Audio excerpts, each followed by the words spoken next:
The days that followed the demonstration in the council chamber were the strangest of Taysen's life. He had become something he never expected to be: a teacher, a symbol, a bridge between two species separated by centuries of misunderstanding. It's brought him to her family estate, where a young drake named Cerise lived in a cage that was gilded with gold, but was still a cage.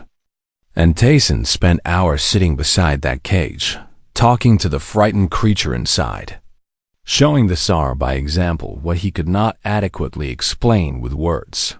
"You are not trying to tame her," he told the young Valeth. "You are trying to earn her trust, and those are very different things." "How do I know if it is working?" the Tsar asked. "You wait," Taysen replied. "And you keep waiting, even when it feels like nothing is changing. Because the change is happening inside her where you cannot see it." Not everyone was willing to learn Lord Vareth, the noble who had tried to seize Bora by force, led a faction of traditionalists who refused to accept what they had witnessed, who insisted that there must be some trick, some technology, some explanation that did not require them to change. They demanded that Taysen be arrested, that Bora be taken for study, that the entire matter be buried before it embarrassed the Valeth people further. "We are the greatest civilization in this sector of the galaxy," Vareth declared at a council session.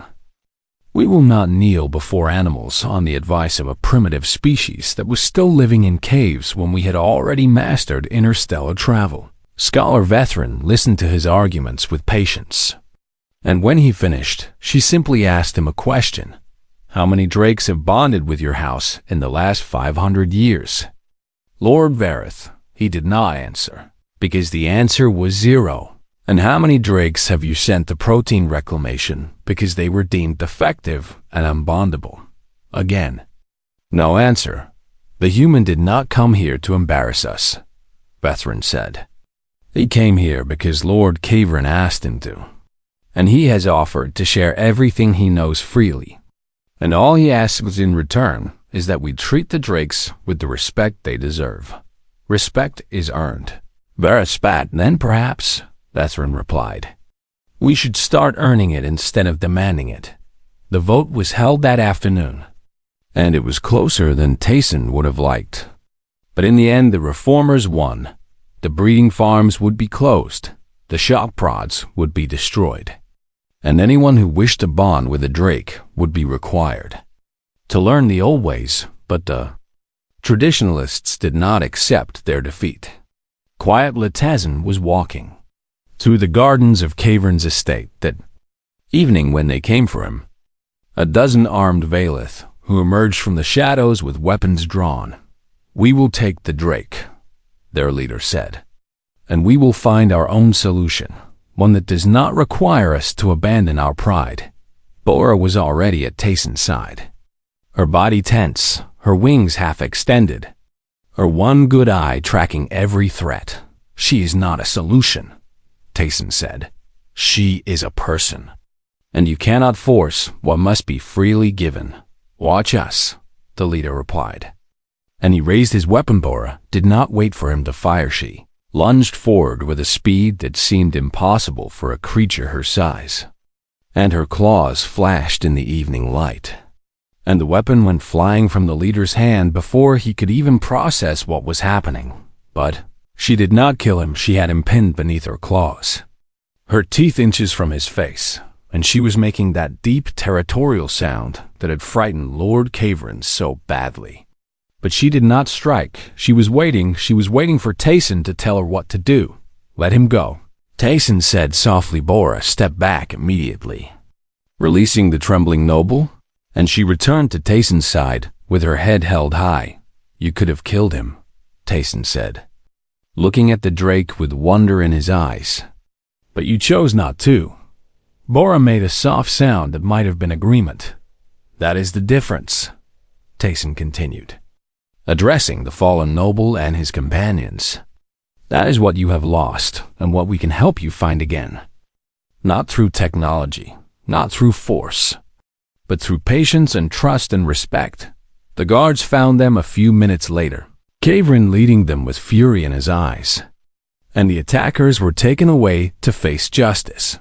But Tayson knew that this was not the end of the resistance, that there would always be those who would rather destroy something beautiful than humble themselves to preserve it.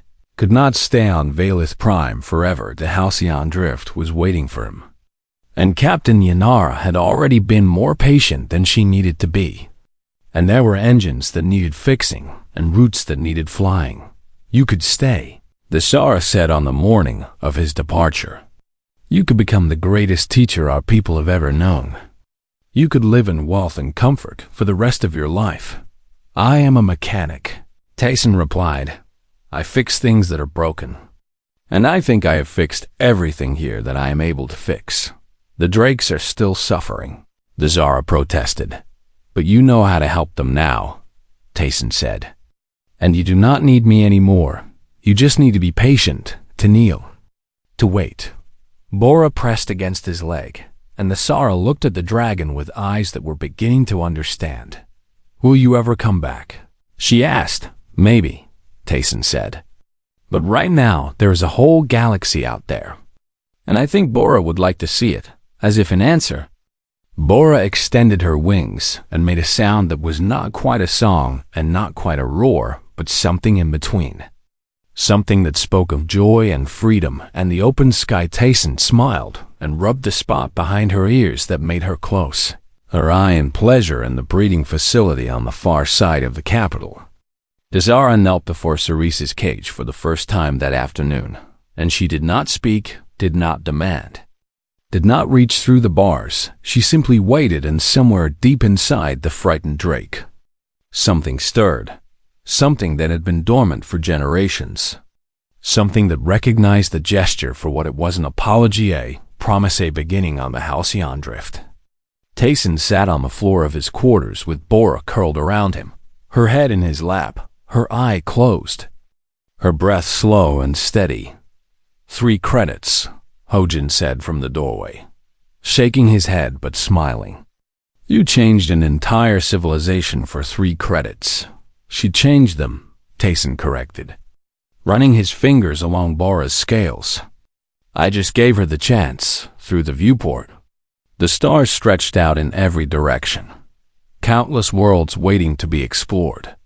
And Bora made a sound like a purr that Tayson felt more than heard. He had spent 3 credits on a worthless dragon. He had knelt down and waited and refused to give up, and in doing so, he had reminded a proud civilization of something they had forgotten, that some things cannot be bought or commanded or forced, that some bonds can only be formed in humility and patience, that sometimes the most powerful thing you can do is make yourself small. The freighter jumped to hyperspace, carrying a human and his dragon toward whatever adventure waited next and across the galaxy. On a world of crystal towers and ancient regrets, a generation of young Valith began to kneel, not because they had to, but because they finally understood why they should. The capital city of Valith Prime was the most beautiful place Tayson had ever seen, and also the most intimidating towers of crystal and metal rose into a sky that shimmered with 3 distant moons. And everywhere he looked there were Valith in fine robes, moving with the easy confidence of people who had never doubted their place in the universe. Lord Caverin led him through streets that grew grander with every step, past gardens where strange plants bloomed in colors that did not exist on Earth, past fountains that seemed to defy gravity, past statues of Valith heroes whose names meant nothing to a human mechanic. From a freighter. Bora walked beside Tayson, and she drew stares from everyone they passed. Some of those stares held curiosity, others held disbelief, and more than a few held something that looked like anger. They do not like seeing a true bonded Drake with a human, Tayson said quietly. They do not like being reminded of their failure, Caverin corrected. My people have told ourselves for generations that the bond was lost because the Drakes became defective, not because we did something wrong. And your very presence challenges the comfortable lie. The noble council chambers were located at the heart of the city, in a building that seemed to be carved from a single massive crystal, and when Tayson walked through its doors, he felt smaller than he had ever felt in his life. The chamber itself was circular, with tiered seating rising on all sides, and every seat was filled with Valith nobles in their finest robes, their silver and gold scales catching the light, their dark eyes fixed on the human and his dragon. At the center of the chamber, raised on a platform of polished stone, sat the oldest Valith that Tayson had ever seen. Her scales had faded to pale white, and her body was bent with age. But her eyes were sharp and clear, and when she looked at Bora, something shifted in her expression. "Bring them closer," she said. And her voice carried easily despite its softness. Kevrin guided Tayson and Bora to the center of the chamber, and Tayson felt hundreds of eyes boring into him from all directions. "I am Scholar Vethrin," the ancient Valith said. "I am the keeper of our oldest records, the guardian of knowledge that most of my people have forgotten. And I have waited a very long time to see what I am seeing now." "I do not understand," Tayson said. "No," Vethrin agreed. "You do not, and that is precisely why you succeeded where we failed." She gestured, and attendants brought forward ancient books bound in material that seemed to glow faintly from within. "Our ancestors bonded with drakes for 10,000 years," Vethrin said. "The bond was sacred, a partnership between two species that made both stronger. And the drakes were not pets or property, but equals, companions, friends." She opened one of the books to a page that showed an illustration of a Valith and a drake standing together. And Tayson noticed something that made his breath catch. The Valith in the picture was kneeling, positioned at the drake's eye level. "The bond required humility," Vethrin continued. "It required the Valith to approach the drake not as a master, but as a partner. To kneel down, to make themselves small, to wait without demanding." Murmurs rippled through the chamber, and Tayson saw many nobles shifting uncomfortably in their seats. "But as our civilization grew more powerful," Vethrin said, "we grew more arrogant, and we stopped kneeling. And we started treating the drakes as symbols of our status rather than as beings worthy of respect, and generation by generation, we bred out their willingness to bond because we were no longer worthy of that bond." She looked at Tayson with eyes that held 1,000 years of accumulated regret. "And now a human comes to us," she said. "A human who knew nothing of our history, nothing of our failures, nothing of the rituals we abandoned. And he does what we could not do simply because he was willing to kneel." "I did not kneel," Tayson said. "I slept on the floor because I wanted her to know I was not a threat. That is kneeling," Vethrin replied. "That is exactly what our ancestors did. Making themselves small, making themselves equal, approaching with patience instead of power." A noble in the upper tiers stood suddenly, and his voice was sharp with anger. "This is absurd," he declared. "We are meant to believe that the solution to 5 centuries of failed drake bonding is simply to kneel before them like servants." "Not like servants," Vethrin corrected. "Like partners. The drakes are animals," the noble continued. "Valuable animals, yes, but animals nonetheless. And I will not kneel before an animal to satisfy some ancient superstition." Bora made a low sound in her throat, and Tayson placed his hand on her neck to calm her. "Then you will never bond with a drake," Vethrin said simply. "And the species will continue to decline. And within a few generations, there will be no drakes left at all. And we will have destroyed something precious because we were too proud to bend." The chamber erupted into argument, nobles shouting at each other across the tiers, some defending the old ways and others demanding change, and Tayson stood in the middle of it all. Feeling lost and overwhelmed, a young Valith female pushed through the crowd and approached him, and he recognized something of Lord Kavrin in her features. "I am Desara," she said. "Kavrin's daughter, and I want to know everything you did." "I already told everyone," Tayson said. "I sat with her. I was patient. I did not demand anything." "Then teach me," Desara said.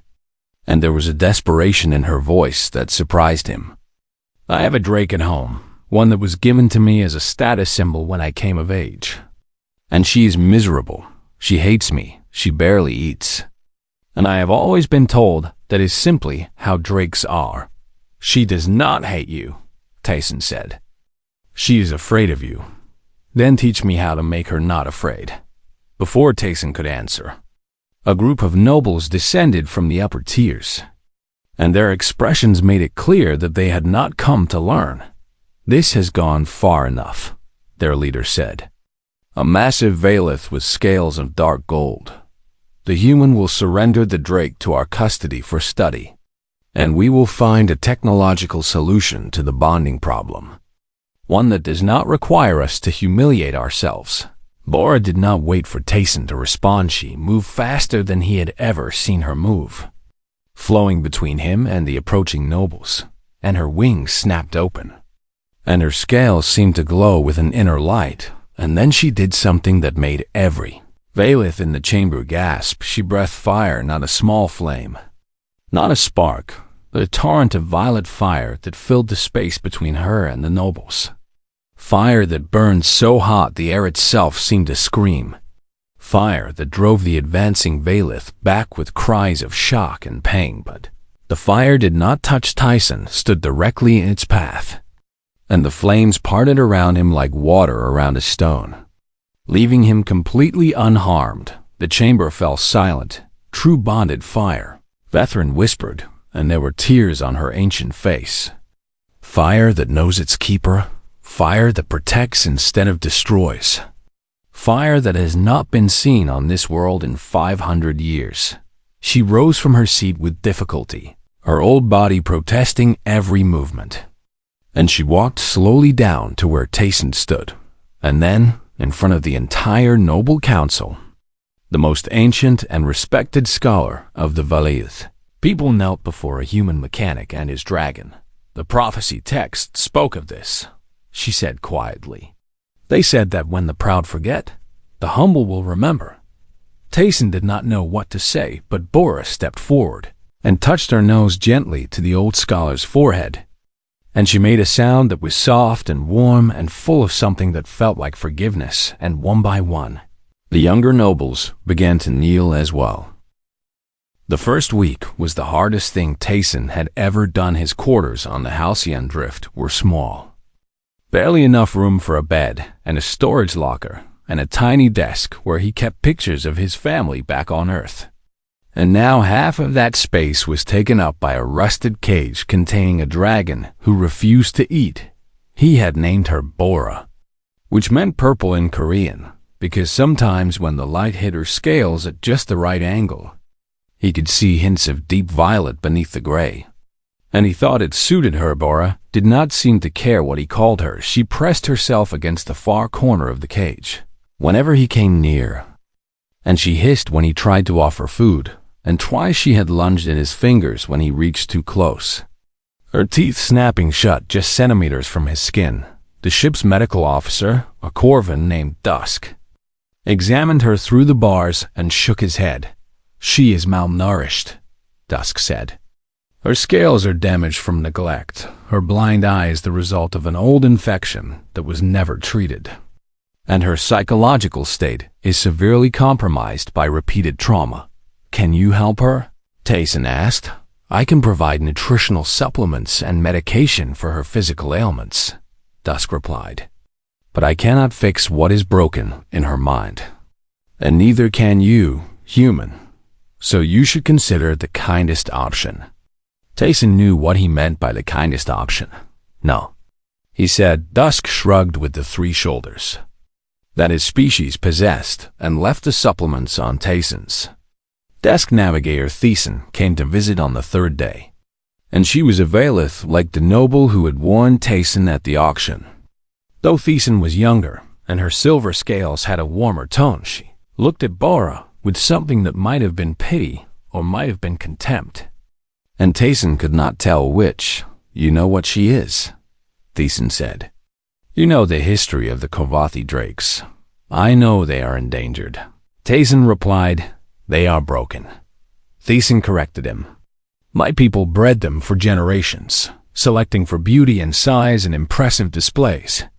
And somewhere along the way we bred out whatever made them capable of bonding with their keepers. And now they are all like this one, violent and mad and impossible to tame. She is not mad, Tayson said, repeating what he had told Hojin. She is, Tayson insisted. I have seen dozens of drakes in my lifetime, and they are all the same, and they all end the same way. And you are only delaying the inevitable by keeping her alive. Tayson looked at Bora, who was watching them from a corner with her one good eye, trembling but alert. What if everyone is wrong? He asked at this and did not answer. And after a moment she left that night. Tayson did something that made no logical sense instead of sleeping in his bed. He took his blanket and his pillow and he laid down on the floor beside Bora's cage. And he positioned himself so that he was at her eye level. And he simply stayed there. Bora hissed at him. He did not move. She threw herself against the bars.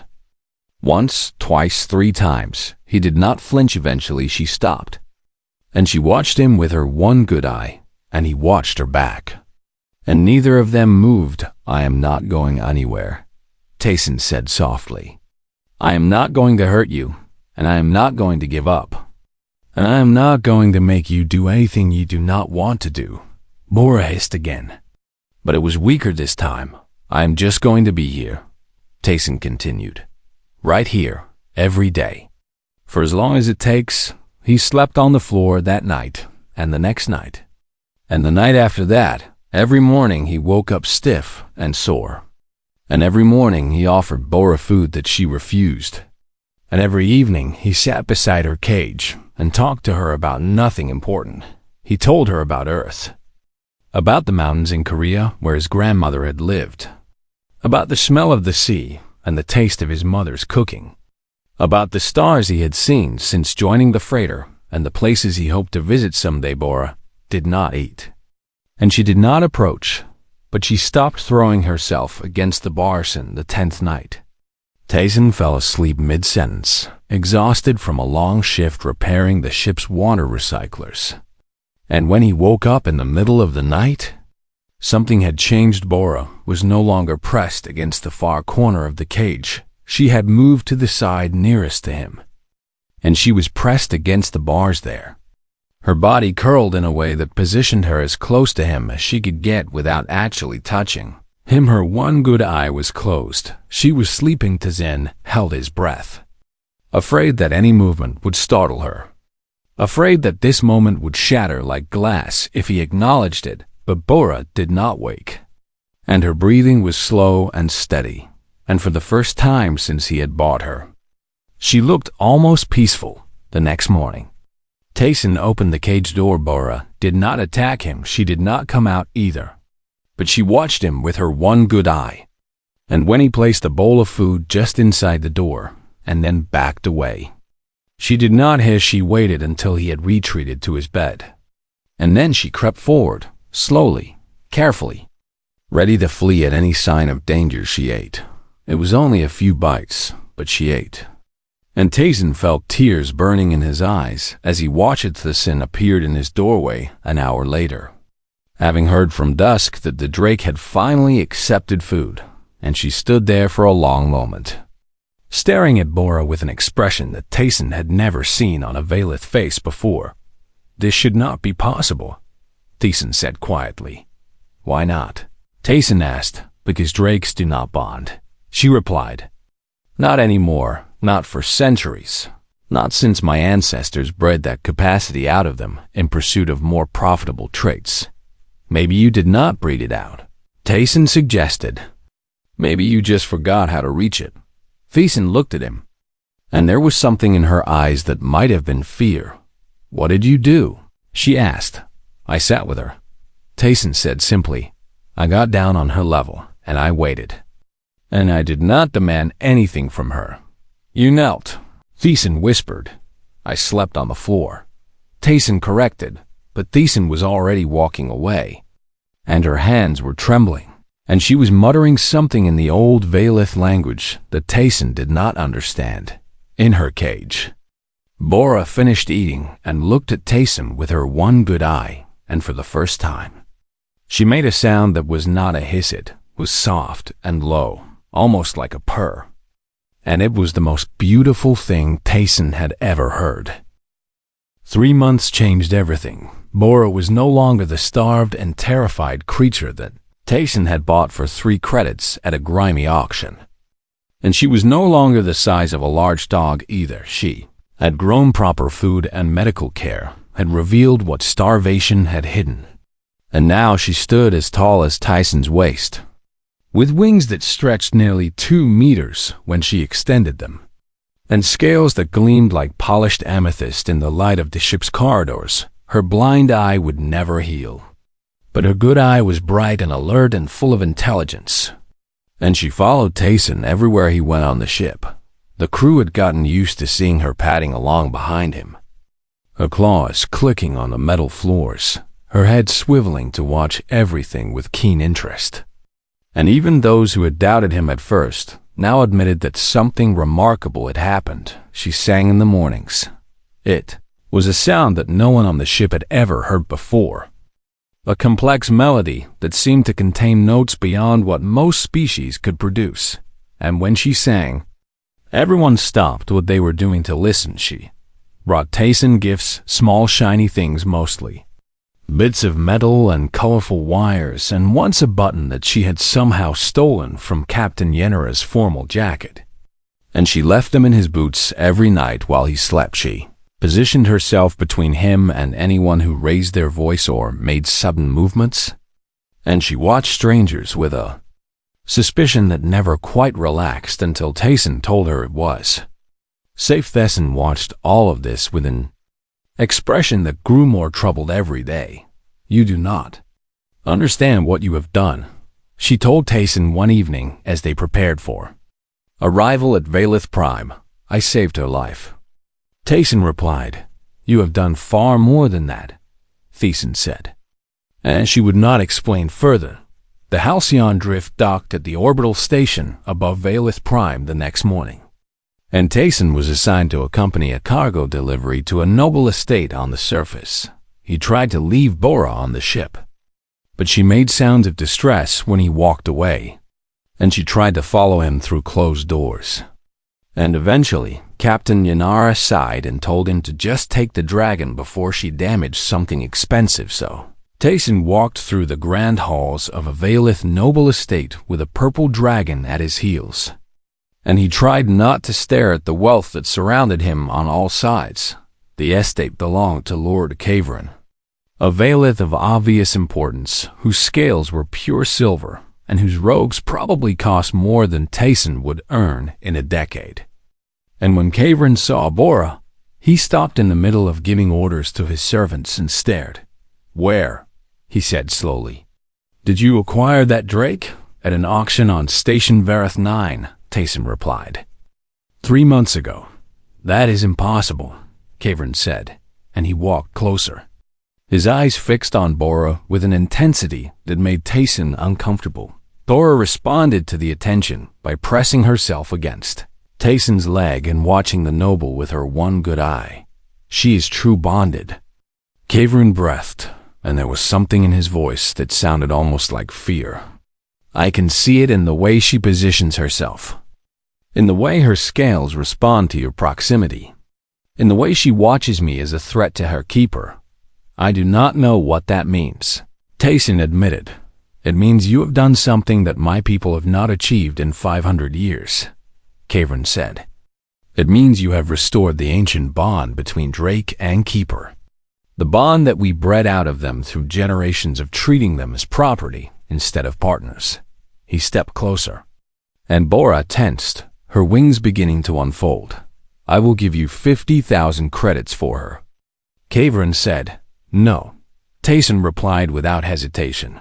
100,000? Caverin countered. She is not for sale. Caverin's expression shifted, and the wonder in his eyes was replaced by something harder and colder. You misunderstand, he said quietly. I am not asking. Bora felt Tayson's fear before he even fully registered it himself. And she moved. She flowed around him like water, positioning herself between her human and the Violet Lord. And her wings extended to their full span, and she raised her head high. And she opened her mouth. The sound that came out of her was not the morning song that the crew had grown to love. It was something else entirely. Something deep and resonant and ancient. A sound that seemed to vibrate in the bones of everyone who heard it. A sound that spoke of territory and protection, an absolute refusal to yield. Lord Caverin stumbled backward, his silver scales going pale. "That is the territorial call," he whispered. "No captive drake has made that sound in 500 years. Servants came running at the commotion. But they stopped when they saw Bora, when they heard the sound she was making, when they felt the power that radiated from her like heat from a star. What have you done?" Caverin demanded. And now there was genuine fear in his voice. "What are you, human? That you could restore what my ancestors destroyed?" "I am nobody," Tayson said. And he placed his hand on Bora's neck, and she quieted immediately at his touch but did not lower her wings. "I am just a mechanic who saw a creature in pain and decided to help. That cannot be all." Caverin insisted. "It is," Tayson replied. "I sat with her. I was patient with her. I did not demand anything from her, and eventually she decided to trust me."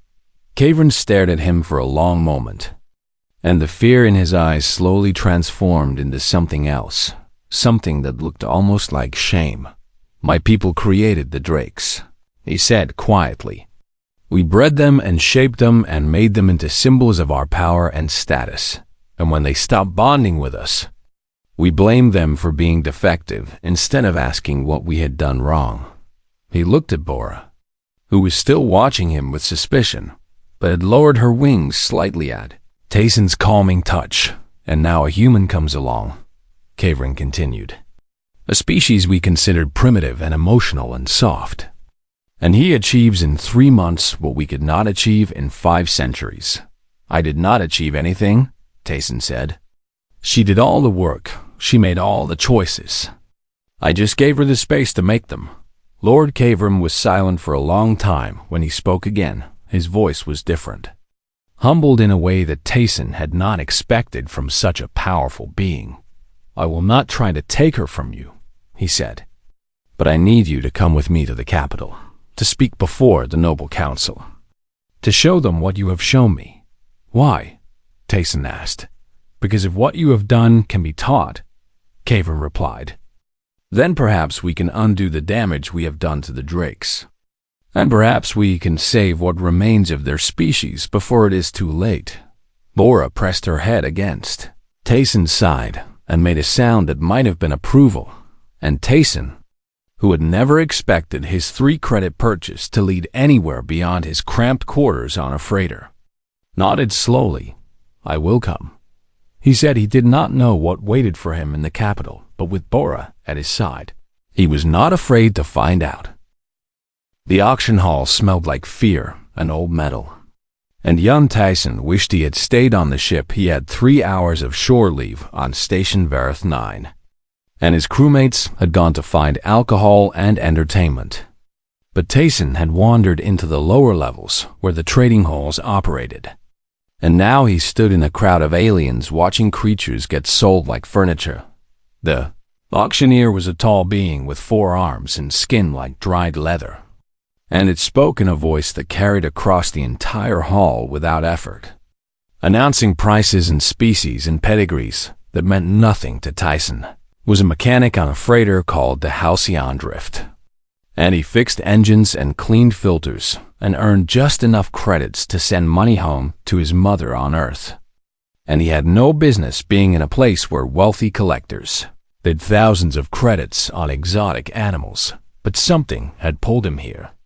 And he could not explain what the crowd around him was diverse in the way that galactic trading hubs always were, with tall Valeth nobles in their shimmering robes standing beside squat Corvin merchants and slender Thesari traders. And none of them paid any attention to the human in the worn work clothes standing at the back. "Next item," the auctioneer announced, and handlers wheeled out a rusted cage that looked like it had been salvaged from a garbage heap inside the cage was a creature that made Tayson's heart tighten in his chest.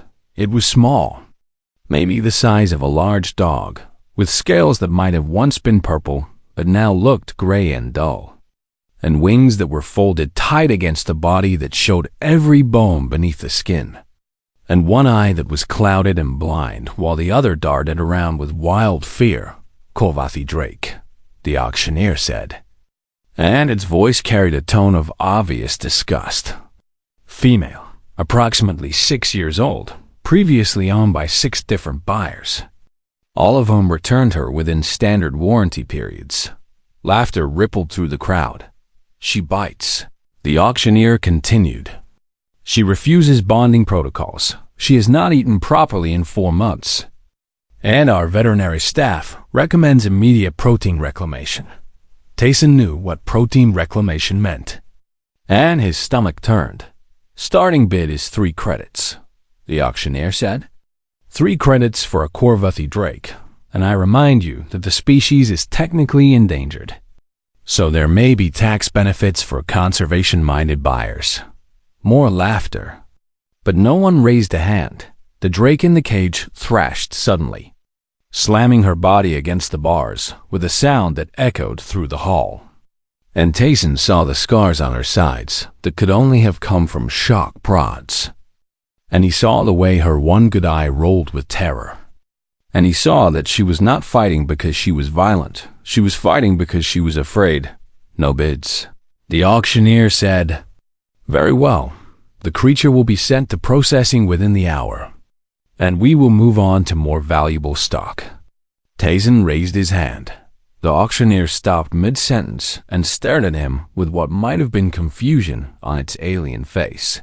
"The human bids 3 credits," it said slowly, as if waiting for Tayson to realize his mistake.